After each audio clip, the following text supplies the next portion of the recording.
Assalamualaikum warahmatullahi wabarakatuh. Alhamdulillahirabbil alamin. Alhamdulillahilladzi arsala rasulahu bil huda wa dinil haq liyudhhirahu 'alad dini kullihi wa kafa billahi syahida. Asyhadu an la ilaha illallah wahdahu la syarikalah wa asyhadu anna Muhammadan abduhu wa rasuluhu la nabiyya ba'dah. Allahumma salli wa sallim wa barik ala sayyidina Muhammadin wa ala alihi wa sahbihi wa man tabi'ahu ila yaumiddin, amma ba'. Teman-teman yang dirahmati Allah Subhanahu wa taala, puji syukur kepada Allah yang pada kesempatan ini Allah ngasih lagi kita kesempatan buat belajar, buat i'tikaf di masjid, buat talabul ilmi, menuntut ilmu, yang mudah-mudahan apa yang kita dengar pada malam ini bisa menambah iman kita kepada Allah Subhanahu wa taala. Karena seperti yang pernah saya sampaikan dulu tuh, mencari ilmu dalam Islam intinya adalah mengasah rasa, bukan menambah wawasan. Menambah wawasan itu kebaikan, tapi bukan inti dari ilmu. Inti dari ilmu itu adalah mengasah rasa di dalam hati. Yang kalau dalam bahasa Islam disebut dengan, dalam bahasa agama disebut dengan iman. Sehingga bisa jadi seseorang tahu Al-Quran cuma satu ayat, tapi kalau dengan ayat itu dia bertambah dekat sama Allah, bertambah yakin, bertambah banyak amal solehnya, berarti dia adalah orang yang mendapatkan ilmu. Sebaliknya ada orang yang menghafal banyak ayat, mengetahui banyak hadis, atau dia punya gelar-gelar akademik di bidang agama, cuman gak nambah iman ke Allah, gak nambah takut kepada Allah, gak nambah dekat sama Allah, berarti dia cuman mendapatkan wawasan, bukan ilmu. Sehingga inti dari ilmu itu adalah mengasah rasa. Dan dalam Islam, tempatnya ilmu itu bukan di fikiran, tempatnya ilmu itu di hati. Sehingga yang disebut dengan fikih atau faqih, orang yang mengerti, kata ulama, al-fiqhu fiqhul qulub. Mengerti itu tempatnya di dalam hati. Apakah kamu sudah mengerti? Kalau kita katakan sudah, itu artinya kita udah ngerasain di hati. Bukan sudah mengerti dalam arti kita udah hafal, udah faham, udah ingat, udah tahu. Bukan itu yang dimaksud dengan sudah mengerti dalam kalimat fikih. Tetapi yang dimaksud dengan kalimat mengerti sudah bertambah yakin di dalam hati. Sehingga kalau misalnya kita dengar satu nasihat, satu ilmu, satu tausiah, gak nambah yakin dalam hati, berarti kita baru dapat wawasan. Makanya mudah-mudahan majelis-majelis kayak gini nih bisa benar-benar mencas iman kita. Yazid bisa nambah keyakinan kita kepada Allah SWT. Walaupun teorinya mungkin gak terlalu rumit. Ada mungkin pembahasan tentang akidah mengenal Allah dengan teori yang rumit. Dibagi-bagi. Misalnya akidah itu terbagi kepada 4 bagian. Ada istilah rububiyah, ada istilah uluhiyah, ada istilah asma, ada istilah sifat. Ini teori akidah. Tapi setelah membahas semua teori akidah ini, terus dia nggak makin yakin sama Allah, kalau ada masalah diserahin sama Allah, berarti dia baru dapat wawasan, belum dapat ilmu. Ada orang yang nggak ngerti istilah rububiyah, nggak ngerti istilah uluhiyah, asma, sifat dan seterusnya. Tapi kalau lagi ada masalah dia bilang tenang aja, ada Allah, dia dapat ilmu. Jadi kita jangan terlalu rumit dengan istilah, tapi berusaha untuk merasakan semua kebaikan-kebaikan dalam ilmu itu di dalam hati kita. Lagian kan kita nggak pengen belajar untuk dapat gelar akademis sebagai seorang LC, MA, doktor ya. Kan kita belajar pengen memperbaiki diri. Sederhana. Dan kita juga tidak belajar agama untuk menjudge orang lain. Untuk menghakimi orang lain. Untuk jadi bahan debat di sosial media. Kita belajar murni untuk memperbaiki diri karena kita sadar bahwa diri kita belum sempurna. Mudah-mudahan malam ini kita dapat apa yang kita cari. Terus makasih untuk kesekian kalinya buat teman-teman yang selalu hadir, yang istiqomah, yang bahkan diam-diam banyak yang datang dari tempat-tempat yang jauh, yang diam-diam banyak yang sudah berkorban untuk bisa hadir dalam majelis ilmu ini, yang mungkin udah berusaha semaksimal mungkin untuk hadir lebih awal, tapi ternyata qadarullah tetap nggak dapat tempat di dalam, harus tetap di luar. Maka mudah-mudahan Allah Maha tahu apa yang sudah teman-teman perjuangkan. Dan saya selalu nge-mention tentang anak muda Bandung kemanapun saya pergi, bahwa memang syiar teman-teman di Bandung ini udah tersebar di seluruh Indonesia. Bahkan mudah-mudahan udah tersebar di luar Indonesia, bahwa semangat hijrah anak-anak muda Bandung ditiru oleh anak-anak muda di tempat-tempat yang lain insya Allah. Sehingga kita dapat pahala dari kebaikan yang ditiru itu. Wa ja'alna lil muttaqina imama, jadikanlah kami imam, teladan dalam ketakwaan.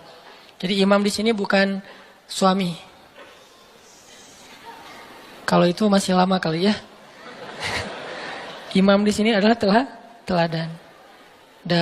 Belum ada tanda-tandanya soalnya.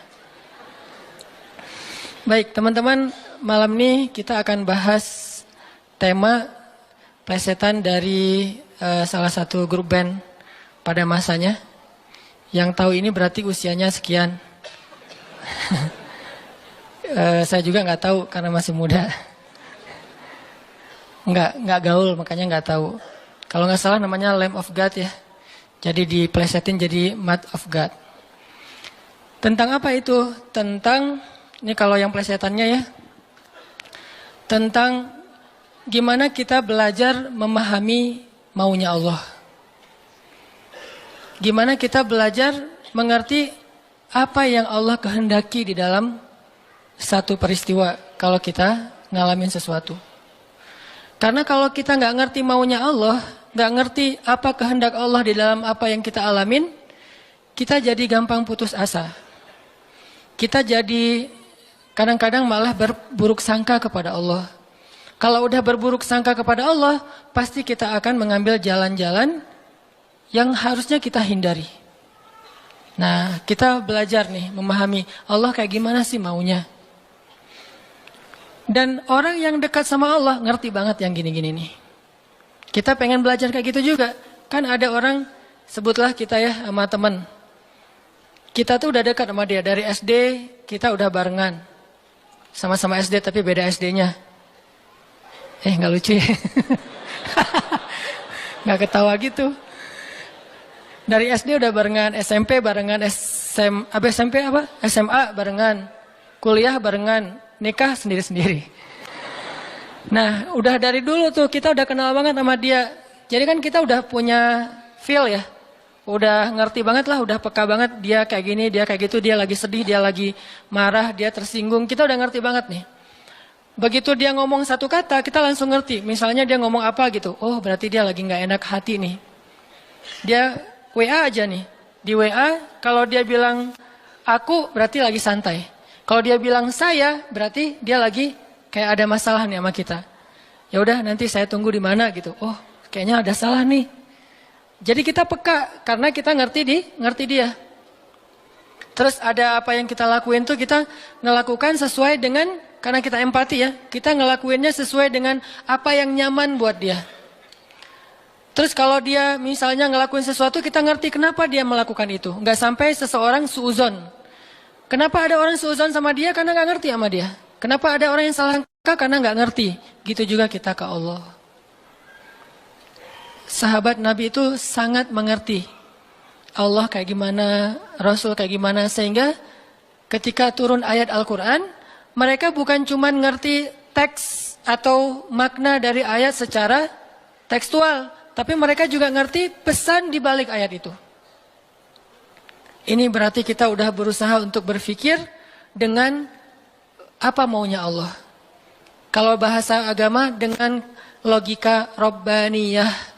Bukan dengan logika ilmiah. Tapi Rabbaniyah. Berpikir dengan logika Allah. Bukan dengan logika kita doang. Contoh teman-teman. Ketika turun ayat salah satu ayat terakhir yang turun kepada Nabi di Al-Maidah. Al-yawma akmaltu lakum dinakum wa atmamtu alaikum ni'mati wa raditu lakumul Islam dinan. Hari ini telah aku sempurnakan untuk kalian nikmatku, singkatnya, dan aku ridhoi Islam sebagai agama bagi kalian. Ketika turun ayat ini, sebagian besar para sahabat bertakbir, Allahu Akbar, bahagia gitu. Kenapa bahagia? Karena ayat ini ayat berita gembira, artinya Islam udah sempurna. Islam sudah utuh, syariat udah beres nih. Tapi ada satu sahabat, yaitu Abu Bakar As-Siddiq, malah nangis ketika ayat ini turun. Ketika yang lain berbahagia. Ditanya sama sahabat yang lain, kayak Umar gitu, ya Abu Bakar, wahai Abu Bakar, kenapa kamu bersedih, kenapa kamu nangis? Bukankah ini ayat busyra, berita gembira? Kata Abu Bakar, ya ini ayat berita gembira. Terus kenapa kamu sedih? Soalnya kalau agama sudah sempurna, syariat sudah utuh, berarti tugas Nabi sudah selesai. Kalau tugas Nabi sudah selesai, berarti sebentar lagi Nabi akan kembali kepada Allah. Ini tanda-tanda perpisahan. Bisa dibilang kalau haji itu ada haji wada, ayat juga ada ayat wada, ayat perpisahan. Salah satu ayat perpisahan surat Al-Maidah ini. Barulah para sahabat yang lain realize, dan mereka pun menangis. Ini berpikir, merasanya itu udah benar-benar peka. Kalau bahasa kemanusianya empati gitu. Kayak saya pernah jalan sama istri.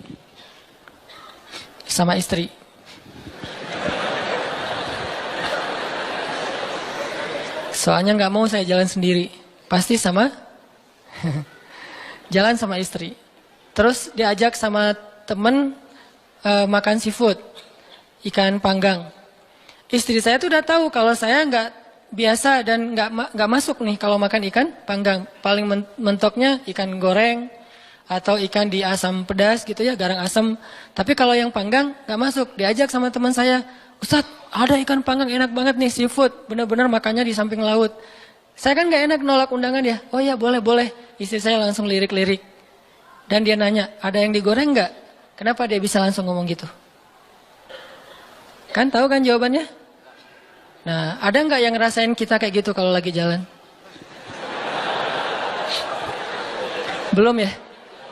Duh, maaf ya salah ngomong. Yang empati sama kita, yang ngerti banget kita maunya apa, nggak sukanya apa, dia langsung ngerti, langsung minta ikan goreng. Karena saya tahu saya nggak bisa makan ikan panggang. Atau ada yang ngajak makan kayak ada terasinya, ada jengkolnya. Ini enak banget nih segala macam promo gitu. Saya diem aja. Kan nggak mungkin saya bilang saya nggak suka jengkol, nggak suka terasi. Ternyata menu favorit restoran itu justru jengkol sama terasi. Istri saya langsung mesen apa gitu. Ada telur goreng misalnya. Ini artinya udah ngerti dan berpikir merasa dengan cara empati tadi, peka. Bisa nggak kita ke Allah kayak gitu? Sehingga ketika Allah memberi kita satu hal yang kita sebut musibah, kita sebut kayak ujian. Karena kita mengerti Allah, akhirnya kita tahu harus kayak gimana. Akhirnya kita tahu gimana maunya Allah, apa ada yang ada di balik suatu peristiwa yang kita alamin. Ini penting teman-teman. Kenapa? Biar kita bisa belajar sabar, belajar husnuzon, dan survive dalam satu masalah. Menggunakan logika Allah. Nah, untuk itu kita coba angkat satu kisah di dalam Al-Quran yang menjelaskan tentang matematikanya Allah ini ada di dalam surat Al-Anfal. Coba teman-teman buka surat ke-8, surat Al-Anfal. Kita tilawah beberapa ayat pertama. Kita lihat nih logika Allah ketika kayak bentrok dengan logika hambanya. Yaitu surat Al-Anfal ayat 5. Kita baca ayat 5 sampai ayat 8. Ini salah satu peristiwa ketika logika Allah kayak bentrok dengan logika manusia. Kepengennya Allah beda sama kepengennya hamba. Terus apa yang dilakukan hamba itu, terus apa hasil setelah itu? Kita coba baca ayat 5 sampai ayat 8. A'udzu billahi minasy syaithanir rajim. Silakan.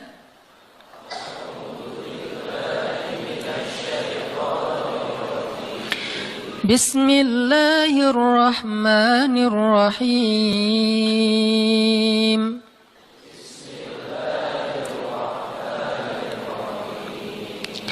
Kama akhrajaka rabbuka min baitika bil haqq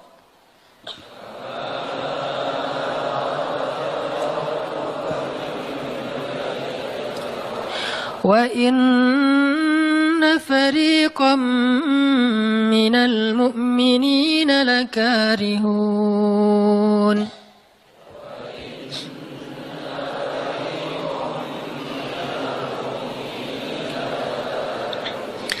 يجادلونك في الحق بعدما تبين كأنما يساقون إلى الموت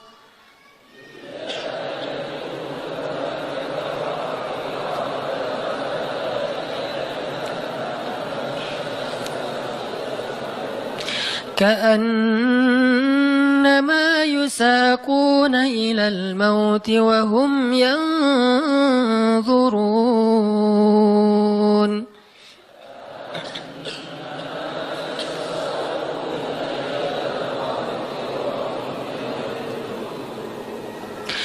وإذ يعدكم الله إحدى الطائفتين أنها لكم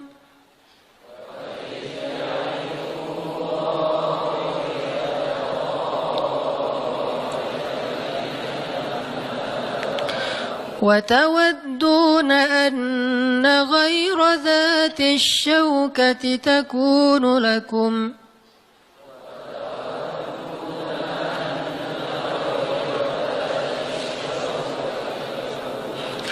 ويريد الله أن يحق الحق بكلماته ويقطع دابر الكافرين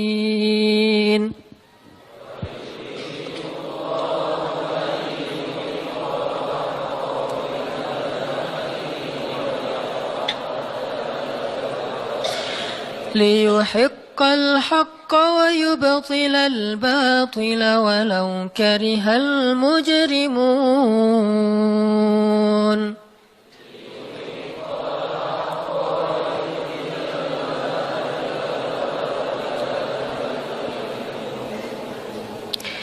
yaitu sebagaimana Tuhan kalian telah menyuruh kalian untuk pergi dari rumah kalian dengan sebenar-benarnya. Meskipun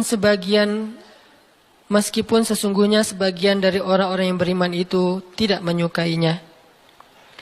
Mereka membantahmu, wahai Muhammad, tentang kebenaran setelah nyata bahwa mereka pasti akan menang. Seakan-akan mereka dihalau kepada kematian sedang mereka melihat sebab-sebab kematian itu. Dan ingatlah ketika Allah menjanjikan kepada kalian bahwa salah satu dari dua golongan yang kalian hadapi adalah untuk kalian, sedangkan kalian menginginkan golongan yang tidak memiliki senjatalah untuk kalian. Tetapi Allah hendak membenarkan yang benar dengan ayat-ayatnya dan memusnahkan orang-orang yang menentang sampai ke akar-akarnya. Agar Allah memperkuat yang hak, itu Islam, dan menghilangkan yang batil atau kemusyrikan, walaupun orang-orang yang berdosa itu tidak menyukainya. Shadaqallahul azim. Ngerti teman-teman? Agak kurang jelas ya. Kenapa kurang jelas? Karena kita mungkin sebagian belum membaca kisah yang ada di dalam ayat ini. Salah satu tips paling gampang kalau kita pengen ngerti ayat Al-Quran, baca dulu sejarah yang berkaitan dengan ayat itu. Kalau dalam ilmu tafsir itu disebut dengan asbabun nuzul. Peristiwa-peristiwa yang menyebabkan turunnya ayat tersebut. Contohnya surat Al-Anfal. Kalau teman-teman pengen ngerti surat Al-Anfal, coba sebelum baca surat Al-Anfal, baca dulu peristiwa Perang Badar secara lengkap. Nanti di buku sejarah tuh ada perang Badar, cari yang paling tebal biar nanti pas kita baca detail, banyak hal-hal kecil yang kita jadi ketahuan. Baca peristiwa perang Badar, setelah berkali-kali baca udah ngerti banget, kayak nonton film berkali-kali sampai hafal. Setelah itu coba baca surat Al-Anfal. Pasti beda. Seolah-olah kita ngalamin ketika ayat itu turun. Itulah bedanya sahabat sama kita. Mereka lebih mengerti Al-Quran karena mereka ngalamin. Nah kita kan cuma membaca teks sejarah, tidak mengalami. Tapi kalau kita baca sejarah berkali-kali lalu baca Al-Anfal, itu akan lebih berasa. Itu yang saya alami. Nah, termasuk ayat yang tadi kita baca. Apa sih yang terjadi sampai turun ayat kayak gini? Yang terjadi, dulu di tahun kedua setelah Nabi hijrah ke Madinah, orang-orang Mekah yang dipimpin oleh Abu Sufyan mau berdagang ke Syam. Apa yang mereka bawa dalam karavan dagang? Harta-harta orang Islam yang dirampas ketika orang Islam hijrah ke Madinah. Jadi kayak misalnya Abu Bakar hijrah ke Madinah, harta Abu Bakar yang ditinggalin di Mekah itu dirampas sama Abu Sufyan. Terus ada Suhaib bin Amr Ar-Rumi hijrah ke Madinah, semua harta yang ditinggalkan di Mekah, pasarnya, ladangnya, ternak-ternaknya diambil oleh Abu Sufyan lalu didagangkan ke Syam. Nah, setelah 2 tahun kaum muslimin berada di Madinah, dapat kabar nih kalau Abu Sufyan dan karavan dagangnya baru pulang dari Syam membawa keuntungan hasil dagang harta kaum muslimin yang dirampas di Mekah. Berarti yang dibawa oleh Abu Sufyan harta siapa? Harta kaum muslimin ya, harta sahabat. Sehingga Nabi mengatakan, mari kita cegat Abu Sufyan yang ngelewatin jalur dekat kota Madinah. Karena memang itu jalur lintas antar negara. Mari kita cegat Abu Sufyan dan kita ambil kembali hak kita. Itu tawaran Nabi kepada orang-orang Muhajirin. Makanya bisa dibilang perang Badar ini perang khusus buat orang Muhajirin. Orang Ansor nggak boleh ikut. Karena awalnya juga pengen ngambil harta orang Muhajirin. Itu skenario awal. Mencegat karavan dagang untuk mengambil kembali hak mereka. Yang namanya karavan dagang kan gak banyak pengawal. Beda dengan pasukan perang. Paling-paling pengawalnya 10-20 dibandingkan sahabat yang 300 orang, ini kecil. Sedangkan keuntungannya kalau berhasil mencegat besar. Jadi tantangannya, resikonya kecil, keuntungannya besar. Ini skenario awal. Sehingga para sahabat semangat. Udah 2 tahun kita kelaparan, udah 2 tahun kita nggak punya apa-apa, bergantung kepada orang Ansor, nggak enak sama orang Ansor. Masa makan terus di rumah orang? Nah sekarang kebetulan harta kita lewat nih, ya udah kita rampas lagi. Itu skenario awal. Udah siap-siap nih, udah siap-siap mau berangkat jalan. Tengah jalan, Abu Sufyan dapat berita, kan pakai mata-mata gitu, dapat berita bahwa kaum muslimin mau mencegat, akhirnya Abu Sufyan langsung nelpon Abu Jahal. Jahal gitu.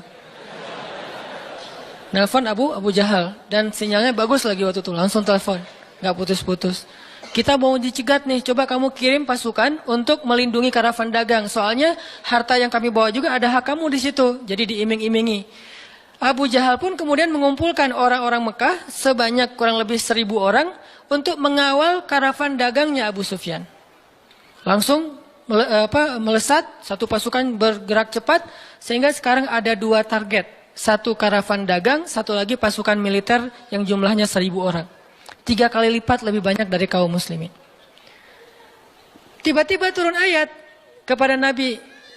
Terus Nabi mengatakan kepada para sahabat, wahai para sahabat, sekarang kita punya 2 pilihan.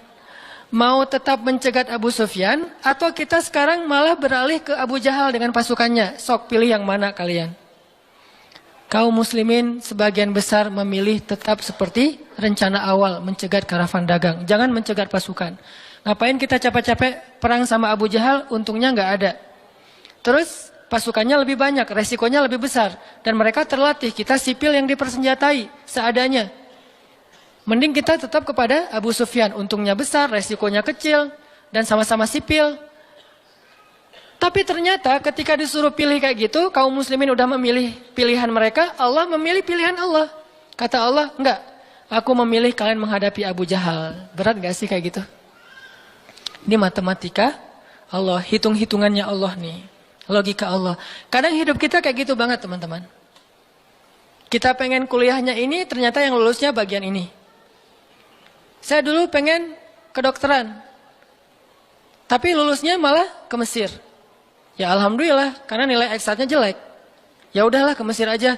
Dan ke Mesir juga dulu niatnya bukan mau kuliah, mau main. Wah bagus juga kan dulu ada Dunia dan Berita suka perkiraan cuaca gitu kan, internasional. Kairo, hujan gitu. Wah Kairo, pengen kuliah ke luar negeri. Artinya bukan pengennya saya ke Kairo, tapi Allah menghendaki kayak gitu. Bukan pengennya saya menikah, Allah yang menginginkan. Saya pengennya dari dulu, bukan waktu itu. Jadi bukan pengennya saya menunda pernikahan ya. Pengennya mah 17 tahun nikah wilah. Lulus SMA atau belum lulus mah nikah. Tapi pengennya Allah usia 22 tahun. Ada yang 32 tahun. Ada yang 42 tahun. Ada yang masih betah sendiri. Nah pengennya kita mah udah mau nikah nih sekarang nih. Tapi pengennya Allah, jangan kamu jaga ibu dulu. Pengennya kita kerjanya kayak gini nih, usaha. Tapi takdirnya Allah jadi misalnya masuk ke pegawai negeri. Atau sebaliknya, pengennya pegawai negeri malah jadi pengusaha. Dan seterusnya. Ada lulusan sains tapi usahanya di wisata kuliner. Di usaha kuliner. Ada yang kayak gitu. Ada teman saya lulus ITB planologi. Tata kota. Tapi usaha kuliner. Tapi alhamdulillah dan sukses. Jadi kadang-kadang kepengennya kita sama Allah itu suka bentrok. Dalam kondisi kayak gitu apa yang harus kita lakukan? Termasuk kepengennya kita nggak punya anak dulu, tapi nggak tahu gimana caranya tiba-tiba punya anak misalnya. Masih nggak tahu lagi gimana caranya ya. Kan ada tuh udah nikah, kita jangan punya anak dulu ya, karir dulu, ya aja, tapi ternyata nggak ada ikhtiar, pasrah gitu ya, akhirnya punya anak misalnya. Kan bukan kepengennya kita. Atau pengen punya anak tapi belum punya aja, udah 15 tahun menikah belum punya anak. Kayak Nabi Zakaria, gimana nih? Ketika apa yang kita inginkan dengan apa yang Allah inginkan, kesannya bentrok. Itulah yang terjadi kepada kaum muslimin dalam perang Badar. Mereka pengen Abu Sufyan, Allah pengen Abu Jahal. Sehingga Allah katakan di ayat 5-nya, wa inna fariqam minal mu'minin lakarihun. Walaupun sebagian orang-orang yang beriman itu karihun, nggak suka. Sehingga pada diam-diam mereka sebetulnya ngeluh gitu. Kenapa ya jadi berubah gini? Tahu gini dari awal, gitu kan ya? Mulai desas-desus di antara kaum muslimin. Karihun, tidak suka dengan pilihan ini, nggak suka dengan tawaran ini. Inilah yang terjadi. Dan kita kadang-kadang juga karihun dengan kehendak Allah. Karihun, kenapa sih harus kayak gini? Kenapa sih saya hidupnya gini-gini amat? Kenapa saya yang diperlakukan kayak gini? Kenapa? Dulu ada satu tips, katakan saja la'allahu khair. Ya mudah-mudahan ada kebaikan di sini. Yang penting saya udah ikhtiar, jadinya kayak gini, ya udah jalanin aja. Saya udah ikhtiar, jadinya sama dia, ya udah jalanin aja. Mudah-mudahan la'allahu khair. Nah ini kita coba nanti lanjutkan lagi kisah perang Badar. Terus kita coba lihat hubungannya dengan hidup kita tuh kayak gimana. Mudah-mudahan kita bisa tahu apa yang harus kita lakukan kalau keinginan kita dan keinginan Allah kadang-kadang seperti bentrok. Kita sholat isya dulu ya. Bismillahirrahmanirrahim. Teman-teman yang dirahmati Allah Subhanahu wa taala, tadi kita bahas tentang gimana kadang-kadang kondisi ketika keinginan kita sama maunya Allah itu nggak ketemu. Kita dalam contoh sehari-hari aja. Misalnya mau main, ternyata lapangannya becek misalnya. Kalau buat anak-anak BMX atau skate mau ngetrik, ternyata lagi cedera. Atau mau jalan sama seseorang, hujan misalnya. Apain lagi? Mau beli handphone baru, ternyata usaha kita yang tadi kita udah pikirin ada untungnya malah rugi. Mau jalan-jalan keluar kota, pasangannya sakit. Dan banyak, kadang-kadang penyebabnya sepele banget. tapi bikin kita kecewa. Nah, gimana caranya kalau kondisinya kayak gitu? Sama kayak para sahabat dulu dalam perjalanan umroh. Pengen umroh, ternyata udah sampai di perbatasan kota Mekah, nggak boleh masuk, disuruh pulang lagi ke Madinah. Itu kan diceritain dalam surat Al-Fat ya, tentang perjalanan umroh yang berakhir dengan malah perjanjian Hudaybiyah. Niatnya pengen umroh, tapi endingnya perjanjian. Yang isi perjanjiannya, poin-poinnya kayaknya ngerugiin umat Islam banget. Tapi kan Allah punya rencana, dan rencana Allah pasti yang terbaik daripada rencana kita. Masalahnya gimana kita bisa ridho, bisa rela kalau kondisi itu terjadi dalam hidup kita. Kita sih yakin, ini adalah qadarullah, keinginan Allah. Tapi bikin kita yakin itu jadi berbuah, yakin itu kan kayak pohon ya. Iman itu adalah pohon. Gimana biar pohon ini berbuah? Salah satu buahnya itu adalah sifat ridho, sifat nerima.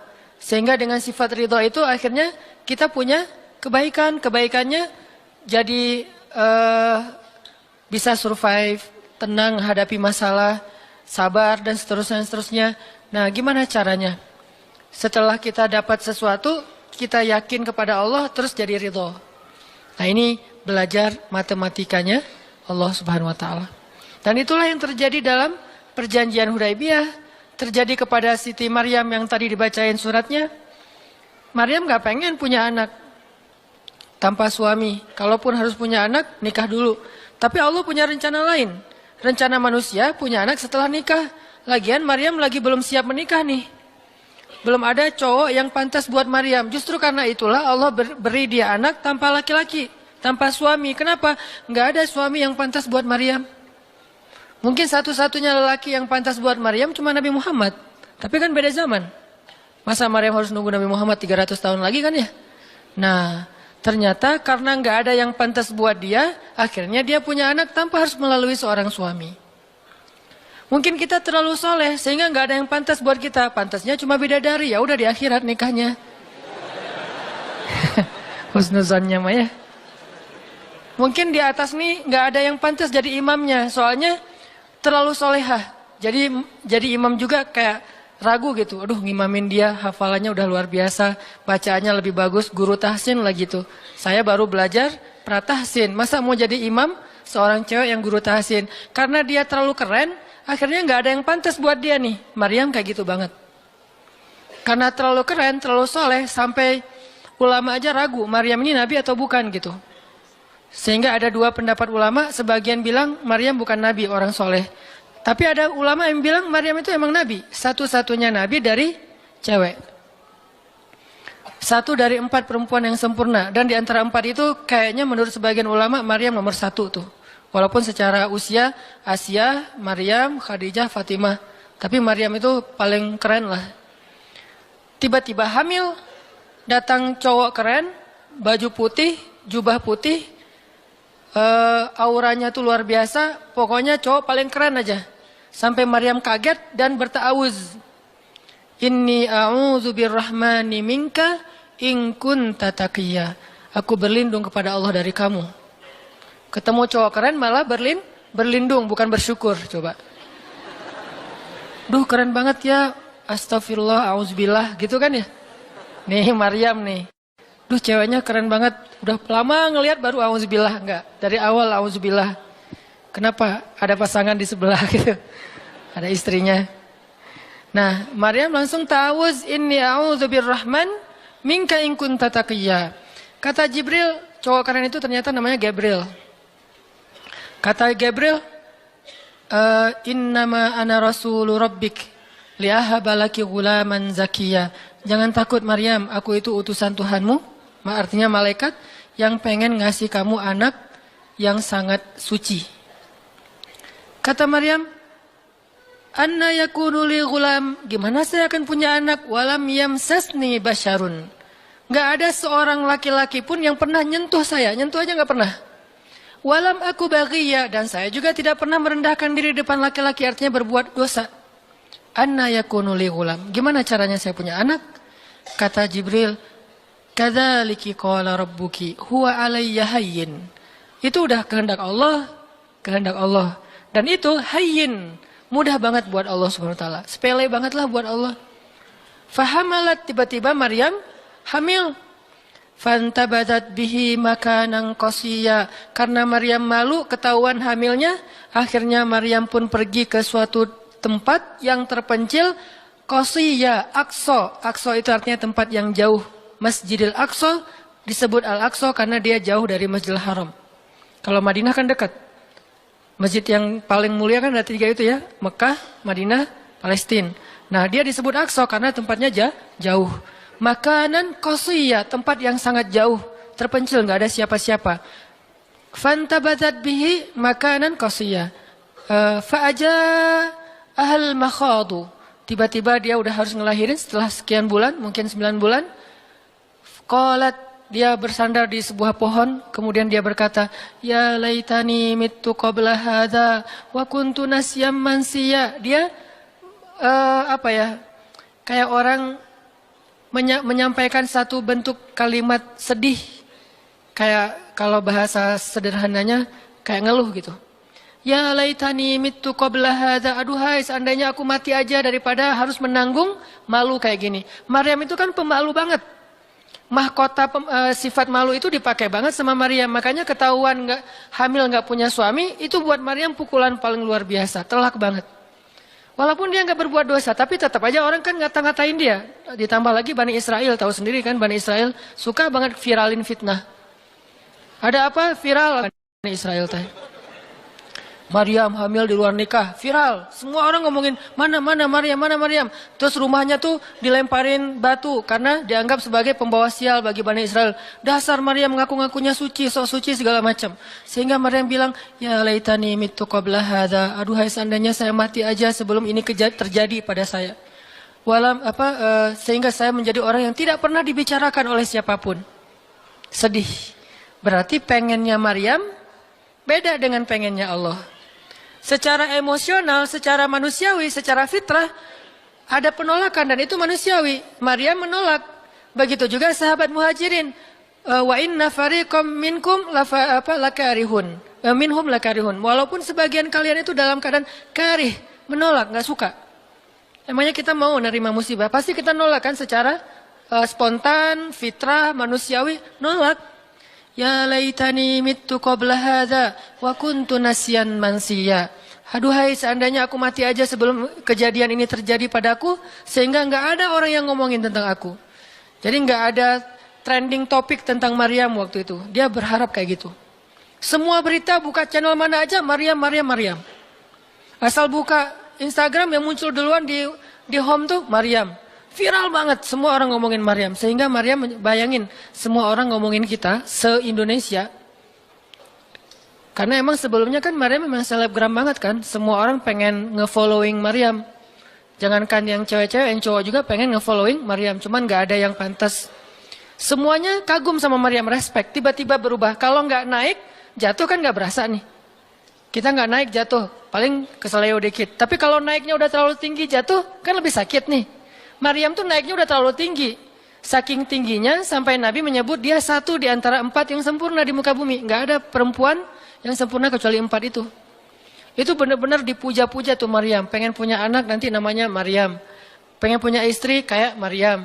Pengen punya ibu kayak Maryam. Pokoknya Maryam itu idola banget tuh di zaman tersebut. Bani Israel kalau suka lebaynya luar biasa. Kalau benci, wah noraknya juga luar biasa. Itu Bani Israel. Berlebihan gitu. Kalau suka habis-habisan sampai dijadikan Tuhan kan dulu mereka pernah mengangkat seorang laki-laki yang soleh jadi Tuhan. Namanya Uzair. Namanya Uzair. Disebut sebagai anak Tuhan. Kemudian juga Isa juga gitu. Bani Israel tuh luar biasa kalau suka. Kalau benci, wah habis-habisan juga tuh dijelek-jelekin. Kayak mereka ngejelek-jelekin Musa, Harun. Kalau Harun gak terlalu sih Musa. Kayak mereka ngejelek-jelekin Nabi, malaikat Mikail, malaikat Jibril. Kan Bani Israel paling gak suka sama Jibril ya. Jadi gak ada orang Yahudi nama anaknya Gabriel tuh gak ada. Rata-rata nama anaknya Michael. Karena mereka senang banget sama Mikail, gak suka sama Jibril. Kenapa? Jibril itu kalau turun pasti bawa perintah. Wahyu kan? Jibril mah hese. Bawa perintah wae gitu. Bawel Jibril menurut mereka. Kalau Mikail keren, bawa rezeki, bawa rahmat, bawa apa. Sehingga mereka senangnya sama Mikail. Dibikinlah film Jin versus Gabriel. Malah nggak yang baik itu waktu itu Jin. Kan banyak tuh film-film kayak gitu tuh. Itu memang dari dulu kayak gitu. Nah, Maryam naik tinggi, dipuja-puja semua orang. Maryam, kalau ketemu Maryam, fall back dong, gitu-gitu pada. Wah, pokoknya heboh aja sama Maryam. Tiba-tiba ada kasus, Maryam kan jatuhnya dalam banget sehingga Maryam tuh nggak siap perasaannya. Bukan karena dia sombong dan senang dipuja, tapi memang dia orang yang selama ini nggak melakukan kesalahan apapun, tiba-tiba dihadapkan dengan tuduhan yang sangat-sangat menyedihkan. Mirip dengan yang dialamin oleh Aisyah dituduh selingkuh. Orang sekelas Aisyah dituduh selingkuh kan berat banget. Kita aja dituduh macam-macam udah wah sedih kan, apalagi Aisyah. Sekelas Aisyah yang terjaga dituduh selingkuh. Maryam terjaga dituduh selingkuh. Ternyata diam-diam Maryam banyak banget ada versi gosip dia melakukannya dengan rahib. Ada gosip melakukannya sesama murid di Al-Aqsa. Ada gosip melakukan dengan Zakaria. Banyak gosip. Berat banget buat Maryam. Sehingga Maryam mengatakan, ya laitani mittu qabla hadha wa kuntu nasyan mansiya. Aduhai seandainya aku mati aja. Aduhai seandainya dulu aku gak bikin akun Instagram. Pasti gak akan jadi apa-apa gitu. Nyesel udah punya akun. Udah gitu banyak lagi yang ngomongin. Akhirnya turun ayat. Turun lagi Jibril. Turun malaikat. Fanadaha min tahtiha alla tahzani. Qad ja'ala rabbuki tahtaki sariyya. Dipanggillah Maryam oleh malaikat itu. Ya Maryam, la tahzani. Kalau Abu Bakar, la tahzan. Kalau Maryam, la tahzani. Dua orang yang disebutkan kalimat la tahzan di dalam Al-Quran. La tahzan, innallaha ma'ana. Siapa? Abu Bakar. Kalau Maryam, la tahzani. Qad ja'ala rabbuki tahtaki sariyya. Jangan sedih wahai Maryam, gak usah khawatir. Allah udah memunculkan mata air di bawah kakimu. Artinya, Allah yang akan merawat kamu. Allah yang akan ngebelain kamu. Allah yang akan deketin kamu. Allah bersama kamu, wahai Maryam. Apa pelajarannya di sini, teman-teman? Ketika Allah menggunakan logikanya yang kita tidak bayangkan, yang awalnya kita tolak, itu artinya Allah sedang memberikan kita kesempatan hanya akan ditolong oleh Allah saja, tidak oleh makhluk. Ketika Allah menempatkan kita dalam satu situasi yang sulit, yang sampai bikin kita kehabisan ide nih, gimana cara keluar dari situasi ini, itu berarti Allah lagi ngasih kita kesempatan masuk dalam sebuah situasi yang tidak ada yang bisa nolong kita kecuali Allah. Allah pengen nolong sendiri. Dan pertolongan Allah itu ajaib.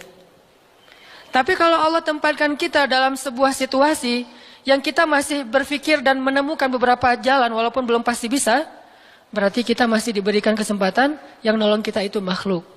Oh, minta tolong ke si fulan, minta tolong ke si fulan. Tapi begitu kita mentok, kenapa ya kok berat banget nih masalah saya? Berarti Allah lagi menempatkan kita di sebuah situasi yang Allah sendiri yang akan menolong kita. Itulah perang Badar, itulah perang Ahzab, itulah Hudaybiyah, itulah Maryam, itulah banyak kisah kayak gitu. Situasi yang kayak udah mentok banget, yang gak pernah kita bayangkan, yang kita awalnya pasti nolak secara spontan, berarti Allah lagi nempatin kita di sebuah situasi yang Allah pengen men-treat kita langsung sendiri, gak mau pakai yang lain. Qad ja'ala rabbuki tahtaki sariyya. Allah sendiri yang akan memunculkan mata air di bawah kakimu, wahai Maryam. Ayub juga kayak gitu. Semua dokter datang, habis uang Ayub untuk biaya dokter tapi gak sembuh. Kenapa? Allah gak pengen kesembuhannya dengan cara-cara yang kebayang oleh Ayub. Allah gak pengen kita dapat jodoh dengan cara yang kebayang oleh kita. Reunian, stalking Instagram, salah ngambil kebab. Pokoknya yang kebayang sama kita itu gak akan. Kenapa? Allah pengen ngasih kita cara yang cuman Allah sendiri yang tahu dan itu surprise. Dan itu istimewa banget. Apa itu? Kalau saya tahu berarti bukan surprise kan? Tunggu aja, masing-masing punya rahasia sendiri-sendiri. Dan ini yang bikin kita terus berharap. Sehingga Maryam tiba-tiba ngelihat di bawah kakinya sama Isa udah ada mata air. minumlah dari mata air itu. Terus kata Allah, wa huzzi ilaiki bijid'in nakhlah tusaqit alaiki rutban janiyya. Ya Maryam, goyangkan pohon kurma yang ada di sebelahmu. Kan dia tadi bersandar di pohon kurma pas ngelahirin. Terus disuruh goyangin tuh pohon kurma. Saya pernah bilang, bayangin gimana seorang perempuan yang baru ngelahirin, yang lagi lemah disuruh goyangin pohon kurma. Pohon kurma itu ukuran diameternya sebesar meja ini nih. Lebih besar daripada diameter pohon kelapa. Bayangin, ngegoyang pohon kurma sebesar ini, seorang perempuan, goyang gak tuh pohon? Gak bakal. Laki-laki aja gak goyang, apalagi sendiri. 10 orang laki-laki aja ngegoyang pohon kurma segede ini, belum tentu goyang. Goyang aja enggak, apalagi sampai ngejatuhin buah kurma. Kalau buah kurma yang udah tua jatuh masih mending, ini yang muda jatuhnya tuh. Berarti kan goyangnya lumayan tuh. Berapa skala Richter ya? Yang muda jatuhnya rutoban janiyya, bukan kurma yang tamar, yang udah tua, yang udah emang dihembus juga pakai angin, jatuh enggak. Wahuzzi, goyangkan pohon kurma itu ya Maryam. Apakah Maryam berpikir, Allah kalau ngasih perintah yang logis deh? Enggak kan? Kan Allah tahu ini pohon kurma dan saya baru ngelahirin, masa disuruh goyang? Enggak. Logika kayak gini, pertanyaan kayak gini enggak muncul dari orang yang udah pasrah banget sama Allah, yakin kalau Allah yang perintahkan, lakukan aja deh. Gak usah tanya gimana nanti hasilnya, itu bagian Allah, bagian kita ngelakuin apa yang Allah perintahin, disebut dengan ikhtiar. Kadang-kadang ikhtiarnya nggak nyambung dengan hasil, tapi Allah suruh, ya udah lakuin aja. Maryam pegang tuh pohon, baru digoyang dikit, udah langsung berguncang. Tusakit alaiki, jatuhlah, bukan jatuh, berjatuhanlah, berarti banyak nih. Berjatuhanlah untukmu rutoban janiyya, buah-buah kurma yang masih muda tapi manis. Artinya apa? Hasilnya Allah yang pilih. Kurma yang mana yang mau jatuh, dengan rasa apa yang mau jatuh, yang jaraknya sekian dari tempat duduknya yang Maryam yang akan jatuh. Allah yang menentukan hasil, tugasnya Maryam cuma ngegoyangin dong, walaupun gak mungkin akan terguncang. Ini iman. Belajar iman. Allah yang suruh, ya sudah saya lakukan. Allah suruh ikhtiar, ya saya ikhtiar. Allah suruh berobat, ya saya berobat. Tapi hasilnya Allah yang nentuin kayak gimana caranya. Akhirnya rutoban janiyya, berjatuhan. Kata Allah, fakuli washrobi wa qarri aina. Makanlah Maryam, minumlah Maryam, dan bersenang hatilah kamu dengan semua ini. Sehingga kata Nabi komen setelah baca ayat ini nih. Nabi komen. Komen Nabi apa? Korma dan manusia itu ada hubungan sejarah. Diciptakan dari jenis tanah yang sama. Jadi pohon-pohon lain itu jenis tanahnya beda. Cuman satu yang mirip dengan manusia, jenis tanahnya korma. Sehingga salah satu yang cepat merecovery seorang perempuan yang baru ngelahirin adalah makan rutoban janiyya, korma yang yang muda tapi manis. Jangan dikasih ke bayinya ya, keselak, bahaya. Kasih ke ibunya. Kalau ke bayinya, tamar, korma yang udah tua, terus dikunyah sama bapaknya dengan syarat bapaknya udah gosok gigi. Jangan habis makan bala-bala, cengek, makan kurma, kasih ke bayi. Kasih ke bayi yang tua, kasih ke ibunya yang muda. Dan itu cepat merecovery seorang perempuan. Kata Nabi, di situ ada obat dari penyakit. Intinya teman-teman, kayak gitu ternyata cara Allah. Ini logika Allah nih. Sehingga ketika kaum muslimin, balik lagi ke surat Al-Anfal, dihadapkan dengan satu pilihan yang mereka nggak pernah ngebayangin, dan secara spontan karihun, menolak, maka Allah Subhanahu wa taala menyampaikan kenapa Allah memilih itu. Karena kata Allah, tujuan dalam pencegatan ini bukanlah mengambil harta, tetapi untuk menunjukkan mana yang benar, mana yang batil. Ya sudahlah, daripada menentang Allah, sami'na wa ata'na, ikut. Walaupun sebetulnya hatinya masih karihun, nggak rela gitu. Ikutlah pilihan Allah dan Rasul.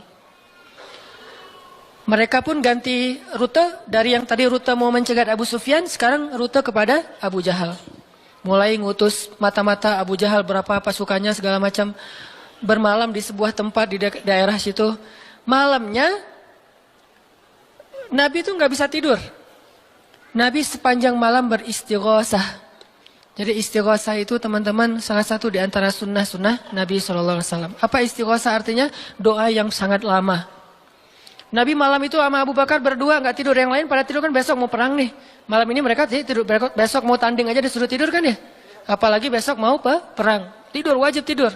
Yang belum tidur pokoknya pura-pura tidur aja. Kayak kita besok mau akad kan harus tidur ya, walaupun susah tidurnya.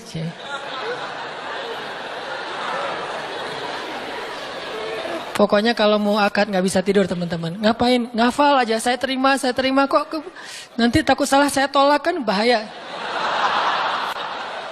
Udah diizinin sama calon mertua masih ditolak. Nah, malamnya pada tidur kecuali 2 orang. Rasul sama Abu Bakar. Selalu berdua orang ini nih pokoknya soulmate banget. Direkam soulmate-nya di Al-Quran. Rasul beristighosah, doa yang sangat khusyuk. Berharap banget, panjang lagi doanya sepanjang malam. Sampai Nabi mengangkat kedua tangannya itu nggak gini, tapi gini. Pernah nggak doa kayak gini? Nah, makanya masih sendiri ya. Coba istighosah, ya Allah. Langsung tuh. Jadi kalau doa jangan gini doang. Apalagi gini, santai. Sesekali doa, Allah. Ternyata belum, naik lagi sampai mungkin. Dan itu ada sunnahnya, Nabi berdoa dengan, kan Nabi berdoa kadang mengangkat tangan, kadang tidak mengangkat tangan, kayak doa sehari-hari misalnya angkat tangan kan ya. Kayak mau makan misalnya, Bismillahirrahmanirrahim amutu wa ahya. Allahumma barik lana gitu ya. Kan nggak harus ngangkat tangan. Sarewai ini. Nah, udah kadang Nabi doanya gini, nelunjuk. Bukan merintah Allah, ya Allah kasih lo ya. Enggak. Nelunjuk dengan filosofi Arab sama filosofi Indonesia beda. Makanya jangan menerjemahkan teks Arab dengan konteks kita, dengan persepsi kita. Terjemahkan dengan persepsi bahasa sendiri. Apa sih maksudnya? Gitulah. Jadi di Arab tuh kalau gini bukan merintah. Gini tuh artinya cuma engkau yang saya harapin ya Allah gitu maksudnya. Jadi kalau ya Allah itu maksudnya engkau doang yang saya harapin, iya karena budua iya karena selain gitu. Bukan ya Allah pokoknya harus ya, bukan. Kalau kita pakai dengan logika kita kan, kok doa sih nggak sopan sama Allah kayak gitu-gitu amat. Kalau ke manusia mungkin gitu agak kurang sopan. Kalau ke Allah sopan. Bisa gini, bisa biasa aja, bisa gini. Gini juga ada beberapa level. Ada yang gini sampai ke paling atas. Biasanya yang paling atas tuh bab jodoh sih. Kalau bab kuliah masih gini, kerja, giliran jodoh paling tinggi. Apalagi kalau udah jodohnya balikan sama mantan. Itu kayaknya naik kursi. Lebih tinggi lagi. Jadi malam itu Nabi beristighosah sampai syal beliau jatuh, nangis, janggut beliau basah dengan air mata, nangis panjang malam, ya Allah jika besok kami kalah perang, terbunuh semua, mungkin di muka bumi ini nggak akan ada lagi orang yang menyebut la ilaha illallah. Abu Bakar ngambil rida syalnya Rasul ditaruh lagi cukup bagimu ya Rasulullah, cukup ya Rasulullah. Allah udah mendengar. Abu Bakar menenangkan Rasul, tapi Rasulullah terus saja gitu. Kayak kita lagi doa kata teman, udah Allah udah dengar. Taruh dulu. Kalau kita mah gitu ya. Nah, tapi jangan dibayangin gitu. Rasulullah pasti khusyuk banget, nggak kayak kita. Udah selesai berdoa, pagi-pagi sahabat riuh. Innalillah gitu. Kalau kita kan innalillah pasti ada yang meninggal ya. Siapa yang meninggal? Enggak, innalillah itu musibah, enggak harus selalu orang meninggal. Ya Rasulullah maafkan kami. Kenapa? Ternyata sebagian para sahabat malam itu digoda oleh syaitan sehingga semua pada mimpi basah, maaf. Tapi kayak gitu emang sejarahnya. Bukan semua, sebagian besarnya mimpi basah. Sehingga pas bangun mereka dalam keadaan junub, kotor, tidak suci, tapi enggak ada air. Untuk wudhu aja kurang, apalagi untuk mandi. Dan mandi junub kan harus semuanya. Sedangkan besok mereka mau berperang melawan musuh dalam keadaan tidak suci. Ini kayak pertanda buruk gitu. Dan mereka merasa mentalnya makin drop. Tiba-tiba Allah beri ketenangan buat mereka. Turun air hujan. Malam itu hujan turun. Hujannya hujan lokal lagi. Camp kaum muslimin hujan. Camp orang kafir enggak? Hujan. Nyebrang-nyebrang. Hujan enggak. Yang mainnya di Indonesia gitu. Di camp kaum muslimin hujan, di campnya orang kafir enggak hujan. Akhirnya pada mandi, alhamdulillah, Allahu Akbar. Itu nanti ada ayatnya setelah itu. Coba nanti baca lagi halaman kedua. Ketika ada adegan hujan segala macam. Itu ceritanya kayak gitu. Akhirnya makin mantap. Alhamdulillah bisa mandi, wudhu, minum. Baru mereka yakin bahwa ini adalah benar-benar perintah Allah. Nah hidup kita tuh kalau kita ngejalanin hal-hal kayak gini, kita bakalan kayak lagi jalan bareng Allah. Sehingga nanti kita akan banyak ngelihat keajaiban-keajaiban Allah. Kalau kita nggak pernah masuk dalam situasi ini, kita tuh kenal Allah cuma dari kata orang, nggak pernah jalan bareng. Kita kayak kenal seseorang, tapi kata teman kita. Cuma lihat postingannya doang, tapi nggak pernah jalan bareng, jadi nggak kenal dekat gitu, dan nggak akan dapat feel. Begitu juga kita kenal Allah. Kalau kita kenal Allah hanya dalam situasi normal, wajar, nyaman, berarti kita kenal Allahnya cuma dari katanya, cenah. Nggak pernah ngalamin sendiri. Begitu kita dihadapkan dengan situasi kayak gini, berarti kita lagi diajak Allah jalan bareng. Yuk jalan bareng saya, siap ya Allah. Hah? Banyak kejutan-kejutan, banyak yang bikin kita kaget. Kenapa? Karena kita jalannya dengan zat yang maha kuasa. Dia akan tunjukin kekuasaan-kekuasaannya. Dan kekuasaan Allah yang paling luar biasa ditunjukin justru dalam kesulitan. Kalau dalam normal nggak luar biasa namanya. Kayak kita sama teman kita. Dia ngasih kita hadiah atau pinjam duit 100.000 pas kita lagi awal bulan. Kan biasa aja ya. Coba kalau dia pinjemin duit 50.000 pas akhir bulan. Kan luar biasa kan? Jadi makin kita sulit, Allah tunjukin kekuasaannya, di situ kita makin lihat gimana kita tuh bergantung banget sama Allah. Emang Allah bikin skenarionya kayak gitu. Sehingga kalau kita teman-teman dihadapkan atau dikondisikan sama Allah dalam suatu keadaan yang kita nggak siap, yang kita nolak, yang kita berontak, tapi di sisi yang lain kita yakin ini ketentuan Allah, belajar meyakini, oh Allah lagi ngajak saya jalan nih. Allah lagi ngajak saya jalan, biar lebih kenal sama Allah. Biar Allah nunjukin langsung. Satu. Kedua, niatin juga, oh Allah pengen memperlakukan saya khusus. Nggak mau pakai yang lain. Berdua aja, biar Allah yang menolong saya. Karena udah nggak bisa ngarap siapa-siapa. Akhirnya kaum muslimin pun melakukan peperangan Badar, duel dulu nih. Jadi ada kayak tarung dulu, 3 orang dari kaum muslimin, 3 orang dari orang kafir. Tarung, salah satunya jagoannya Nabi, kesayangan dan kebanggaan Nabi banget, anak muda yang bernama Ali bin Abi Thalib. Ali maju, kalah musuh, terkapar, 3-tiganya mati. Kaum muslimin bertakbir, ahadun ahad. Yel-yel yang dipakai oleh Bilal dulu di Mekah, dipakai oleh kaum muslimin. Menanglah perang Badar.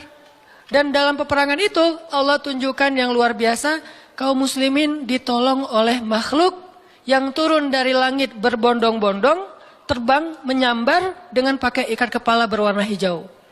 Malaikat. Jadi ada khusus malaikat yang tugasnya sebagai malaikat militer. Ini malaikat angkatan udara nih. Malaikat militer. Kalau yang tadi kan di Maryam angkatan darat. Jadi ngasih korma segala macam. Ini angkatan udara. Nyambar dari atas, bayangin. Kaum muslimin lagi perang, tiba-tiba serangan udara, kan luar biasa tuh. Dan ini pertolongannya munculnya kenapa? Karena kaum muslimin memilih pilihan Allah.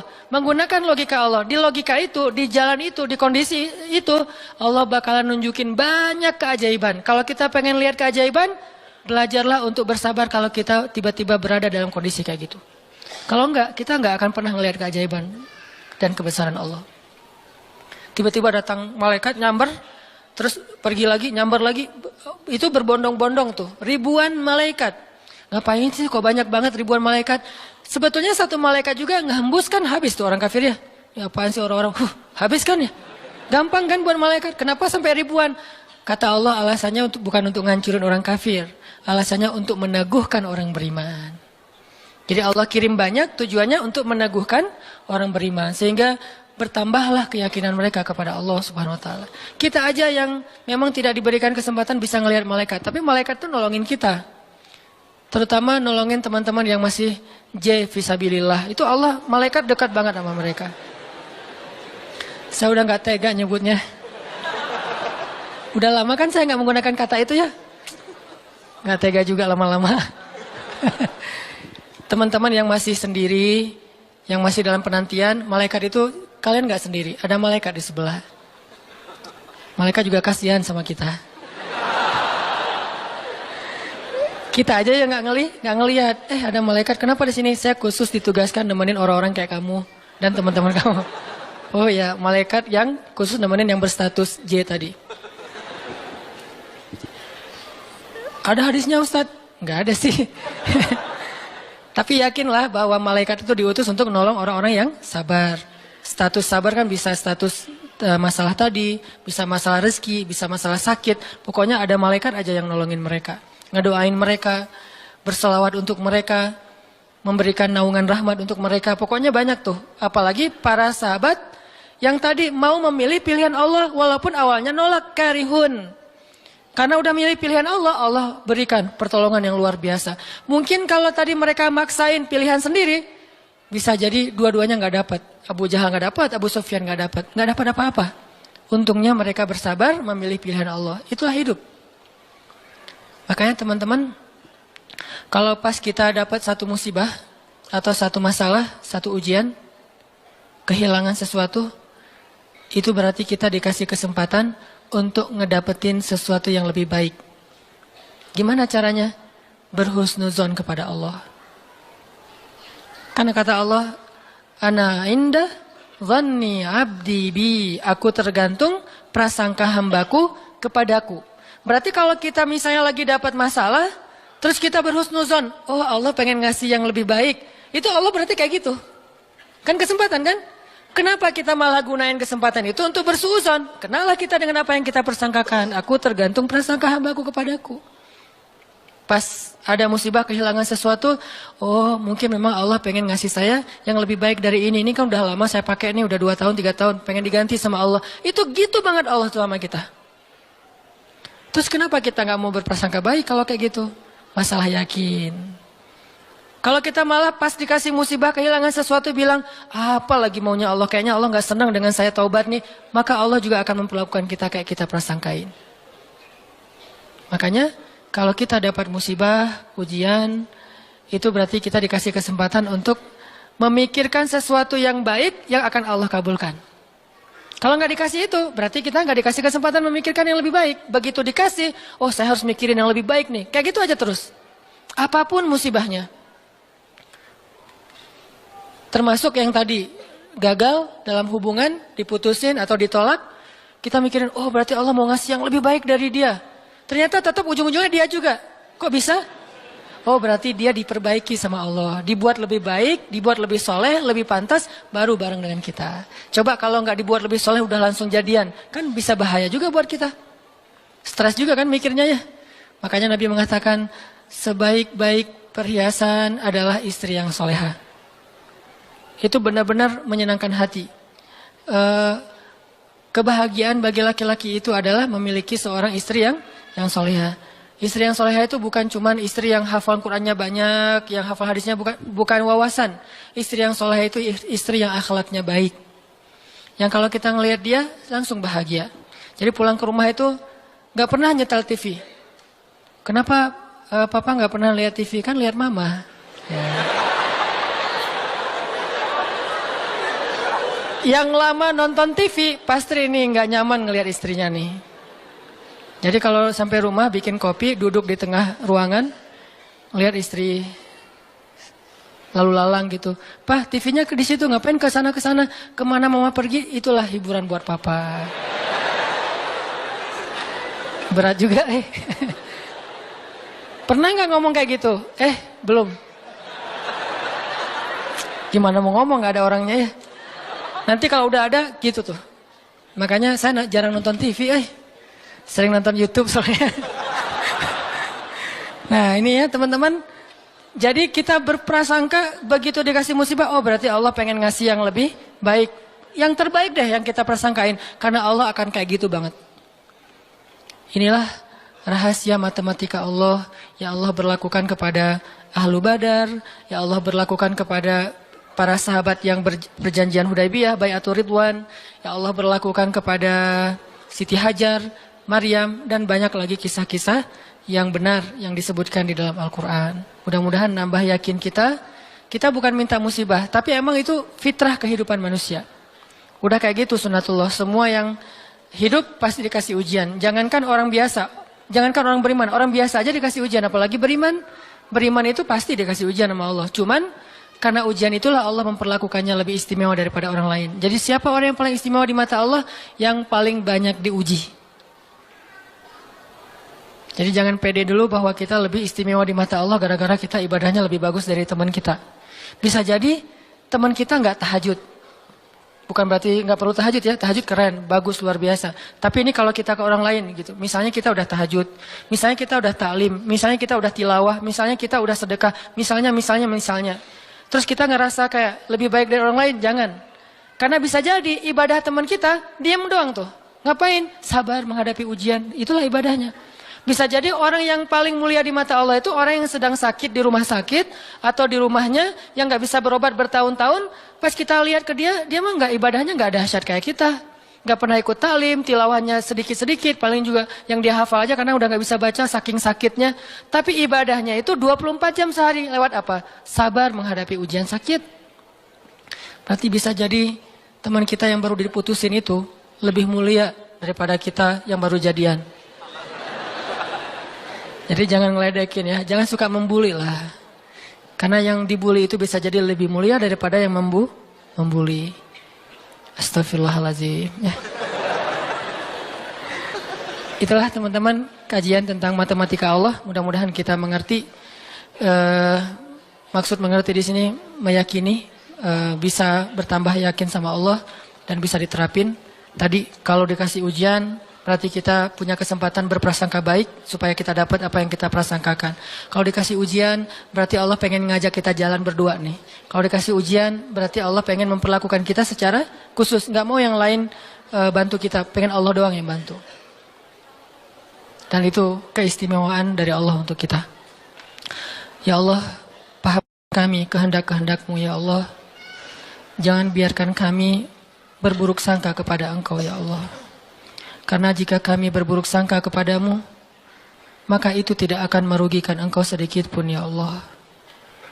Jika kami berputus asa, itu pun tidak akan merugikan-Mu ya Allah. Engkau tidak butuh kepada kami, tetapi kami yang butuh kepadamu ya Allah. Pahamkan kami tentang ketentuan-ketentuan-Mu. Pahamkan kami tentang kebijaksanaan-Mu. Pahamkan kami tentang kebaikan yang ada di sisi-Mu. Sehingga kami bisa menjalani hidup kami dengan penuh prasangka baik. Menjalani hidup kami dengan penuh kesabaran, optimis, berserah, dan selalu yakin kepada Engkau ya Allah. Ya Allah, kuatkanlah iman kami. Karena dengan kekuatan iman itulah kami bertahan. Kami tidak bertahan karena fisik kami yang kuat. Kami tidak mampu bertahan karena uang kami yang banyak. Kami tidak mampu bertahan karena kesempatan kami yang lapang. Kami bertahan dalam satu ujian jika iman kami kuat kepada Engkau ya Allah. Kuatkanlah iman kami ya Allah. Terutama ketika kami merasa lemah, sendiri dan tidak berdaya. Ketika kami merasa tidak ada yang bisa menolong kami dalam satu masalah selain Engkau ya Allah. Ketika kami merasa ujian yang kami hadapi sudah hampir di batas kemampuan kami ya Allah. Saat itulah dekap kami dengan kasih sayang-Mu ya Allah. Dekap kami dengan kasih sayang-Mu sebagaimana Engkau mendekap Rasulullah SAW. Tolong kami, temani kami sebagaimana Engkau menemani Rasulullah dan Abu Bakar di dalam Gua Sur. Beri kami jalan keluar sebagaimana Engkau memberikan kebaikan kepada Maryam. Jangan biarkan kami berputus asa dan memilih jalan yang tidak Engkau ridhai ya Allah. Kami takut dan kami berlindung kepadamu dari nafsu diri kami sendiri ya Allah. Kami berlindung kepadamu dari kelemahan diri kami sendiri ya Allah. Kelemahan yang membuat kami tidak lagi berharap kebaikan di sisi-Mu. Kelemahan yang dalam diri kami yang membuat kami tidak mau lagi berikhtiar. Kelemahan dalam diri kami yang membuat kami berputus asa. Kami berlindung kepadamu dari kelemahan itu ya Allah. Fahamkan kami. Pegang kami erat ya Allah. Ketika kami akan terjatuh. Justru kami sangat membutuhkan-Mu saat itu ya Allah. Kami sangat membutuhkan-Mu saat itu ya Allah. Janganlah Engkau tinggalkan kami di saat-saat kami paling lemah. Janganlah Engkau tinggalkan kami di saat kami gamang dan bingung. Bukankah Engkau berfirman, Alam yajidka yatiman fa'awa wa wajadaka dhallan fahada wa wajadaka ailan fa'aghna. Engkau yang menemani orang yang merasa yatim sendiri. Engkau yang memberi petunjuk kepada orang yang bingung dan tidak tahu arah. Dan Engkaulah yang mencukupkan orang-orang yang kekurangan dan kelaparan. Temani kami ya Allah. Beri kami petunjuk ya Allah. Cukupkanlah kami ya Allah. Kami mohon ya Allah. Genggamlah hati kami ketika kami dalam keadaan rapuh. Ketika kami dalam keadaan galau. Ketika kami dalam keadaan lemah. Ilahana, jangan lepaskanlah ikatanmu kepada kami. Jangan lepaskan pandangan kasih sayangmu atas kami. Jangan lepaskan dekapanmu dari kami ya Allah. Janganlah Engkau turunkan baroahmu kepada kami. Sebagaimana Engkau turunkan baroah kepada orang-orang yang Engkau murkai. Jangan Engkau biarkan hidup kami istidraj kepada kehancuran. Sebagaimana Engkau pernah mengistidrajkan orang-orang yang Engkau benci. Sayangi kami ya Allah. Dekatkan kami kepadamu ya Allah. Itulah yang paling berharga dalam hidup kami ya Allah. Kadang kami bisa menjauh dari seseorang yang kami sayangi. Kadang kami bisa kekurangan dari hal-hal yang kami butuhkan. Kadang kami bisa merasa lemah dan tidak berdaya. Tetapi asalkan Engkau ada di sebelah kami, asalkan Engkau bersama dengan kami, maka semua itu akan bisa kami lalui ya Allah. Jangan tinggalkan kami sedetik pun dalam hidup kami ya Allah. Jangan tinggalkan kami sedetik pun dalam hidup kami ya Allah. Rabbana, dengarkanlah doa-doa kami ya Allah. Perkenankanlah permohonan-permohonan kami ya Allah. Terimalah amal-amal kami walaupun masih sedikit dan banyak keterbatasan. Dan ampunkan dosa-dosa kami ya Allah.